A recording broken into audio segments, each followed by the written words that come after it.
안녕하세요. 전라북도 농업기술원 문형철입니다. 제가 말씀드릴 내용은 시설재배 작물에 발생하는 해충 종류 및 관리 방법에 대하여 말씀드리겠습니다. 시설재배 작물에 발생하는 해충의 종류는 크게 7가지 정도로 나눠볼 수 있는데요.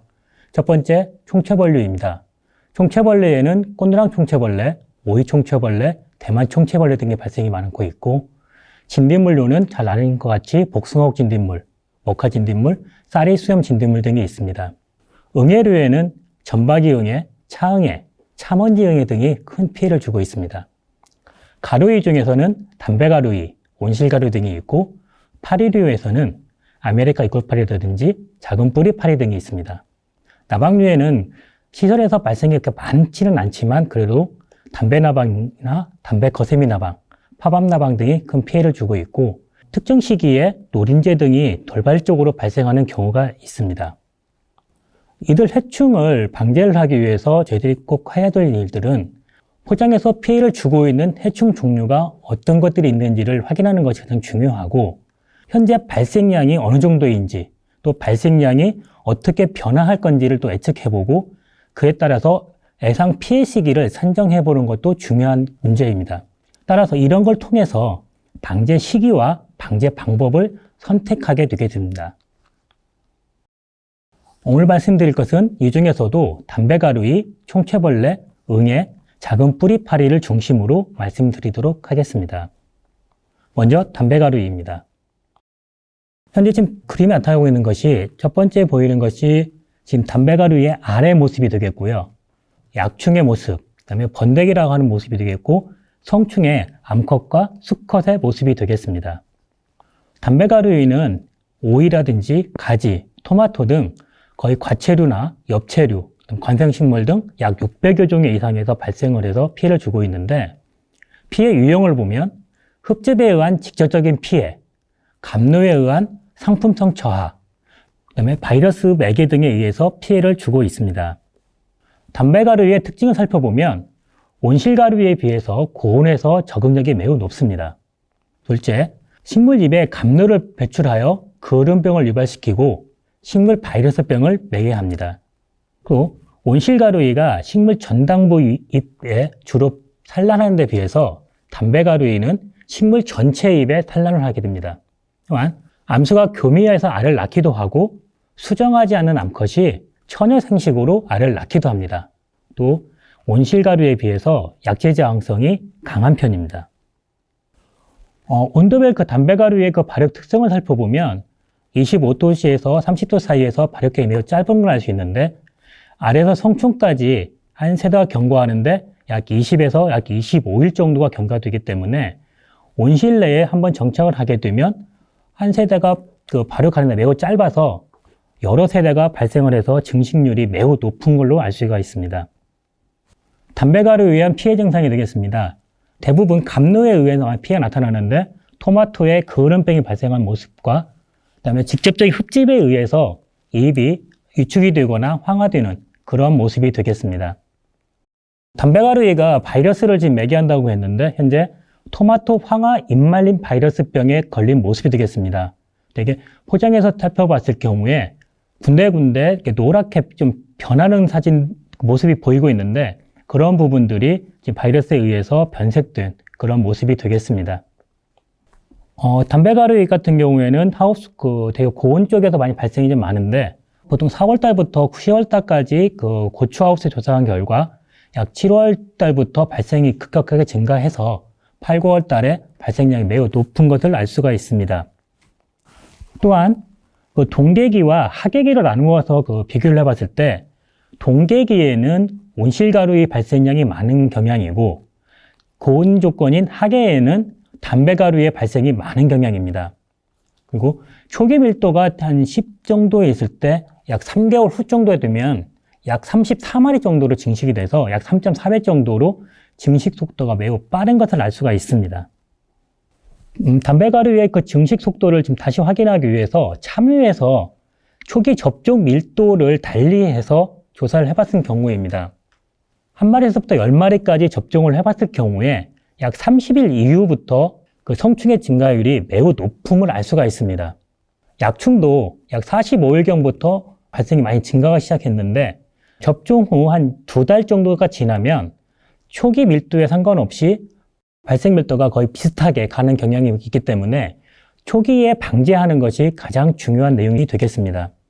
지금 접종 수준별로 그 그을음병에 의한 피해가 언제부터 시작되는지를 지금 조사를 해봤는데 대개 한 마리를 접종했을 경우에는 약 50일 정도 후부터 피해가 발생이 시작했고 10마리 정도를 접종했을 경우에는 약 23일 정도부터 피해가 나타나기 시작을 했습니다.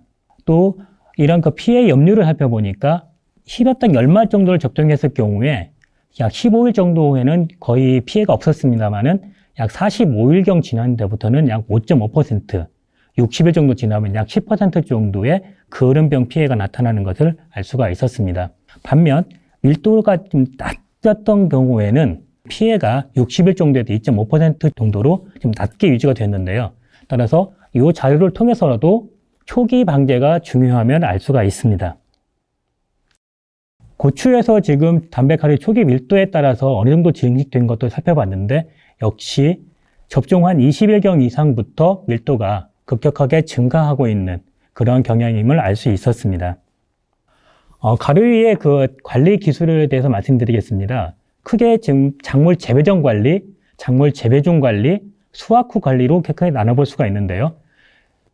먼저 현재 지금 포장 내에서 담배가루위가 어떻게 유입돼서 확산되는지를 국립농업과학원에서 지금 조사한 결과입니다. 살펴보면 맨 왼쪽에서부터 보면 4월 6일경에는 포장 가쪽에서부의 발생이 좀 많은 걸로 알 수가 있습니다. 그리고 시간이 경과함에 따라서 계속 포장 안쪽으로 발생이 증가가 되고 있는 것을 알 수가 있습니다. 따라서 초기에 외부에서 유입되는 해충의 밀도를 어떻게 막아줄 것인가가 방제의 키포인트가 된다고 할 수 있겠습니다. 작물 재배 전 관리를 먼저 살펴보면 먼저 주변에 방치됐던 작물의 식물의 잔재물들을 제거해 주는 것이 가장 중요합니다. 지금 사진상에서도 보면 작물 재배가 되어 있고 작물 정식 전에 전에 심었던 작물이 그대로 지금 남아있는 걸 볼 수가 있는데 저런 상태에서는 거기에 발생됐던 해충들이 충분히 제거가 되지 않았기 때문에 거기에서 다시 발생이 돼서 식물체의 발생이 증가되는 그런 경향이 되고 있습니다. 또 오른쪽 사진을 보면 지금 폐기물을 지금 밖에다 좀 내놨는데 이렇게 아주 멀리 갖다 놓거나 하면 괜찮습니다만은 포장 인근에 이렇게 버려버리면 다시 거기서 성충들이 우화해서 포장 안으로 유입되는 그러한 문제가 생길 수가 있습니다. 그래서 식물 잔재물은 철저하게 제거해 주시는 것이 중요한 포인트가 되겠습니다. 또한 정식 전에 건전한 묘를 구입하거나 또는 구입한 묘를 잘 살펴가지고 담배가루위가 또는 해충들이 발생하지 않은 것들을 정식하는 것이 중요한 포인트가 되겠습니다. 두 번째는 하우스 주변에 있는 잡초나 작물을 관리를 잘 해주셔야 됩니다. 현재 지금 하우스 주변에 또는 하우스 안 경계 사이에 지금 잡초가 지금 발생되고 있는 모습인데요. 저렇게 지금 발생된 잡초에서 서식하고 있는 해충들이 다시 본 포장으로 이동하는 경우가 많습니다. 특히 또 저 부분들은 관리를 좀 안 해주는 경향이 있기 때문에 저기서는 계속해서 해충이 증식하고 있는 그런 상황이 됩니다. 또한 바깥에서 지금 현재 호박이를 지금 재배하고 있는 모습인데요. 저기에도 담배가루이나 또는 총채벌레나 그런 것들이 많이 발생하는 작물이기 때문에 주변에 저런 작물들이 있으면 다시 하우스 안으로 해충들이 유입되는 그러한 특성을 보여주고 있어서 하우스 주변에는 이러한 작물 재배하는 것도 신중에 좀 기해 주셔야 합니다. 지금 국립농업과학원에서 조사한 내용인데요. 온실 주변에 담배가루이가 발생하고 있는 잡초의 종류들입니다. 물론 발생이 많은 것도 있고 적은 것도 있습니다. 따라서 이런 식으로 주변 작물에 의해서도 발생됐던 것이 시설 내로 유입되는 경향이 있기 때문에 이러한 잡초를 잘 제거해 주셔야 된다는 내용이 되겠습니다. 다음은 작물 재배 중 관리입니다. 첫 번째 재배 관리 중에는 발생 애찰이 중요한데요. 발생 애찰하는 방법에 대해서 말씀드리겠습니다. 담배가루이 같은 경우에는 밑에서 보는 것처럼 육안으로 봐도 충분히 확인이 가능하기 때문에 잎 뒷면을 잘 살펴가지고 발생이 됐는지 안 했는지를 확인할 필요가 있습니다. 또한 총체벌레 같은 경우에는 흰 종이를 대고 힙을 털어보면 충이 떨어져서 움직이는 걸 볼 수가 있습니다. 그런 걸 이용을 해서 발생 유무를 확인할 수가 있습니다. 담배가루이 같은 경우에는 담배가루이와 온실가루이를 정확히 구분하는 것이 지금 중요한 이유 중 하나가 약재에 대한 저항성이 좀 다른 경향이 있습니다. 따라서 온실가루이가 많은지 또는 담배가루가 많은지에 따라서 선택할 약재가 좀 다를 수가 있기 때문에 정확하게 구분할 필요가 있는데요. 가장 쉽게 구분할 수 있는 방법이 알의 모습을 가지고 구분할 수가 있습니다. 알을 보면 색깔이 후기층 가면 알은 담배가루의 알은 밑에처럼 약간 노란색 또는 갈색을 좀 띠고 있는데 온실가루이는 약간 검정색 계통을 띠고 있습니다. 그래서 그런 걸 위해서 구분이 가능하고요. 그다음에 번데기의 모습을 보면 온실가루이 같은 경우는 대부분 흰색을 띠는 경향이 많고 담배가루이 같은 경우에는 노란색 계통을 띠는 경향이 많습니다.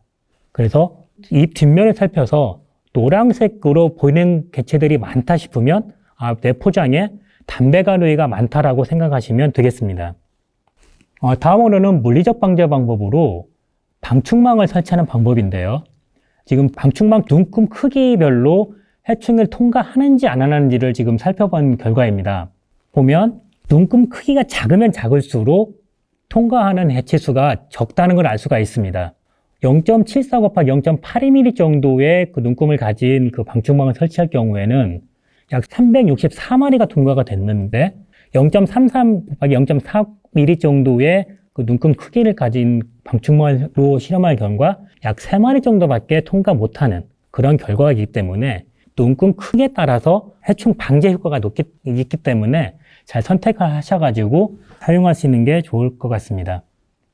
실질적으로 포장 내에서 방충망을 설치해서 담배가루의 그 차단 효과를 살펴봤는데 방충망 크기를 0.2에서 0.3mm 정도로 했을 경우에 차단율이 매우 높게 나타나고 있습니다. 거의 약 90% 이상 정도 그 차단 효과가 있는 반면에 눈금이 큰 0.6mm나 0.8mm 했을 경우에는 차단 효과가 매우 낮게 나타나는 걸 알 수 있기 때문에 눈금 크기를 잘 선택을 하셔가지고 방충망을 설치하시는 것이 담배가루의 방제에 효과적인 방법이 되겠습니다. 다음은 끈끈이 트랩을 설치하는 방법이 되겠습니다. 노란색 또는 청색 끈끈이 트랩을 가쪽으로 많이 설치를 해놓으면 외부에서 유입되는 해충들이 달라붙게 되기 때문에 작물체에 부착되는 것들을 최대한 막아줄 수 있는 그런 방법이 되겠습니다. 다음으로는 허브식물을 이용해서 지금 담배가루이를 방지하는 방법이 되겠는데요. 지금 허브식물 중에 레몬밤이라는 그러한 그 허브식물이 있는데 여기에 대해서 담배가루이가 많이 몰리는 경향이 있습니다. 지금 현재 그 국립원예특작과학원에서 실험한 결과인데요. 작물 사이에 레몬밤을 지면 한 50cm로 일정 간격으로 이렇게 처리를 해놨습니다. 이렇게 해놨을 경우에 담배가루이가 토마토보다는 레몬밤 쪽으로 많이 몰리는 경향이 있습니다. 따라서 레몬밤에 몰린 이러한 그 담배가루이는 약재를 이용을 해서 처리를 해주면 토마토의 약재 처리를 줄이면서 방제를 할 수 있는 그러한 효과가 있습니다. 작물별로도 지금 현재 담배가루이 선호도를 조사해봤는데 가지라든지 오이가 토마토나 피망에 비해서 훨씬 더 좋아합니다. 그렇기 때문에 토마토 포장에서 가지를 심거나 또는 오이를 아까 전에 보여드렸던 비슷한 방법으로 군데군데 심어서 담배가루이를 유인해가지고 그 부분을 집중적으로 약재 처리하는 방법으로서 담배가루이를 좀 억제시킬 수 있는 그런 방법이 최근에 많이 활용되고 있습니다. 다음은 화학적 방제인데요. 약재 사용하는 방법인데 작물별로 적용 약재를 사용을 하셔야 됩니다. 이때는 PLS를 꼭 준수해 주시기 바랍니다. 약재는 발생 초기부터 방지하는 것이 중요하기 때문에 발생 초기에 7에서 10일 간격으로 2, 3일 연속적으로 살포해 주는 게 중요하고 이때 계통이 다른 농약을 교호로 살포해 주시는 것이 좋습니다. 또한 천적에 대해서 큰 영향을 주지 않는 저독성 약재를 선별해서 사용하는 것도 중요한 방법 중에 하나가 되겠습니다.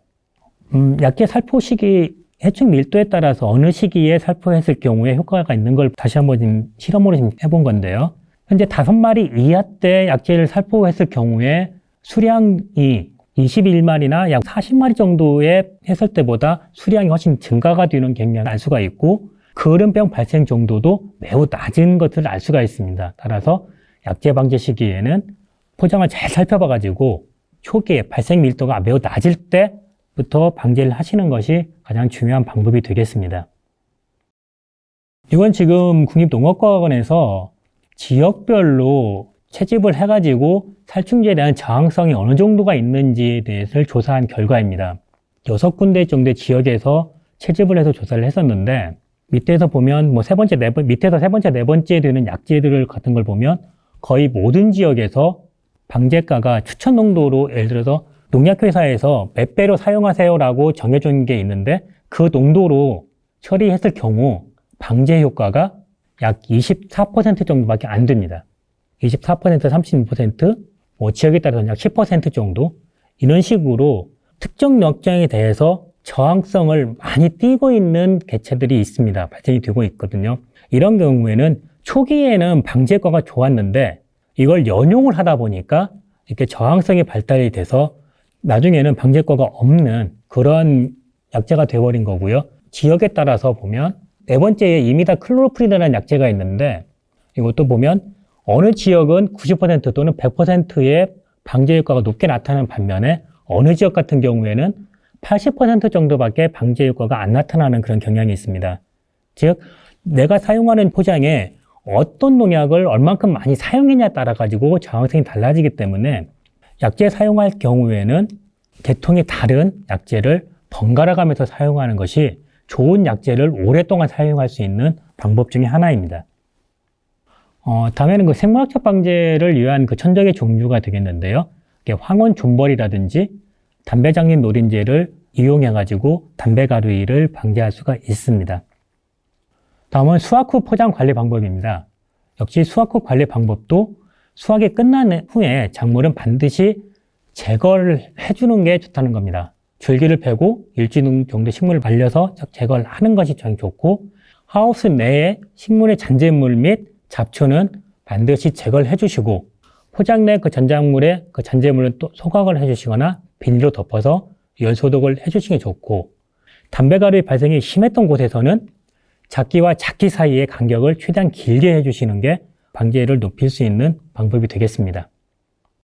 이건 지금 담배가루가 매개하는 토마토 황화 잎말림 바이러스를 예방하기 위해서 채소 6매장에서 이렇게 관리를 해주십시오 하는 내용이 되겠습니다. 앞에서 말씀드린 내용들을 거의 종합한 내용이 되겠는데요. 작물 관리 쪽에서는 육무장 주변을 최대한 깨끗하게 관리를 해라. 그런 내용이 되겠고요. 작물 재배 중에도 역시 병해충 유입을 최대한 방지하고 끈끈 트랩으로 방지하고 노란색 옷 같은 경우에는 담배가루가 많이 몰리기 때문에 그런 거 가급적이면 좀 피하는 방법도 좋겠다는 거고 방충망 설치하고 이중 출입문을 설치하고 그다음에 저항성 품종을 설치하고 이러한 내용들이 되겠습니다.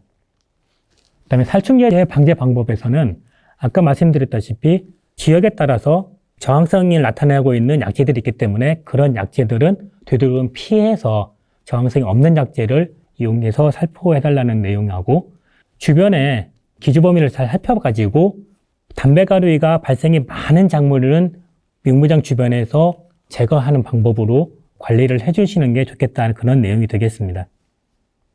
마지막으로 제가 강조하고 싶은 것 중에 하나는 해충 관리의 시작은 발생 예찰부터입니다라는 것입니다. 해충 관리를 위해서는 꼭 내 포장에 어떤 해충이 발생이 하고 있는지 또 어느 정도 발생하고 있는지를 꼭 확인하셔가지고 어느 시기에 피해를 주겠다라고 예측을 하셔가지고 방제 방법을 정확하게 선택하시는 게 해충 방제를 잘해서 농가 소득을 높이는 아주 키포인트가 될 것으로 생각합니다. 네, 이상 말씀드리겠습니다. 감사합니다.